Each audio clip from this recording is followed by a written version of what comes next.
Retraite en Algérie, nouveaux avantages pour deux catégories.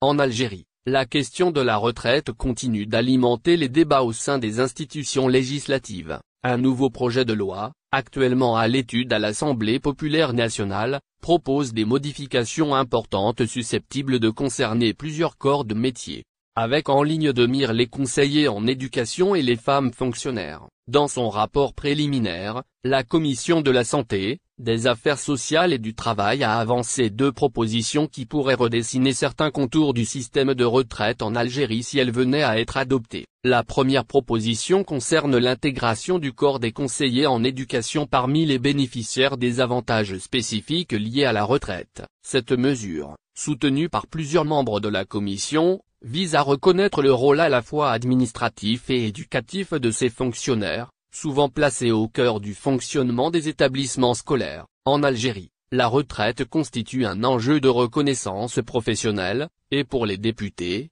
il est essentiel que les conseillers en éducation ne soient pas exclus des dispositifs existants. D'autant plus que la majorité d'entre eux sont d'anciens enseignants ayant déjà contribué à l'éducation nationale. Le rapport préliminaire insiste donc sur l'importance d'élargir le champ d'application des mesures prévues par le nouveau projet de loi sur la retraite pour inclure cette catégorie spécifique, sans pour autant modifier les fondements juridiques existants. Cependant, les rédacteurs du rapport rappellent que le décret exécutif numéro 2554 du 21 janvier 2025, qui encadre le statut des fonctionnaires du secteur de l'éducation, mentionne déjà les catégories bénéficiant d'avantages en matière de retraite en Algérie, à savoir les enseignants, les personnels administratifs des établissements, les inspecteurs et les surveillants généraux. Les conseillers en éducation n'y figurent pas explicitement, ce qui pourrait poser un obstacle réglementaire à leur inclusion. Il est toutefois précisé que la majorité de ces conseillers ont auparavant exercé en tant qu'enseignants,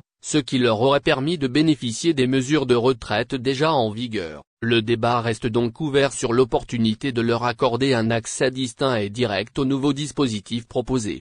La deuxième proposition soumise à débat touche aux droits des femmes fonctionnaires. Le projet de loi, tel qu'il a été présenté, stipule que les femmes pourront bénéficier d'une réduction de 3 années sur l'âge légal de départ à la retraite en Algérie, fixé à 55 ans, leur permettant ainsi de quitter la fonction publique dès l'âge de 52 ans. Néanmoins, le texte précise également qu'il ne sera pas possible de cumuler cette réduction avec celle prévue à l'article 8 de la loi sur la retraite, laquelle accorde une année de réduction par enfant, dans la limite de 3 ans. En clair, une femme ayant élevé des enfants et souhaitant partir plus tôt à la retraite en Algérie devra choisir entre l'un ou l'autre de ces dispositifs, sans possibilité de combinaison. Cette dernière mesure, bien qu'inscrite dans une logique de clarification législative, risque de faire l'objet de discussions nourries, en particulier sur la question de l'équité entre femmes fonctionnaires mères de famille et celles n'ayant pas d'enfants.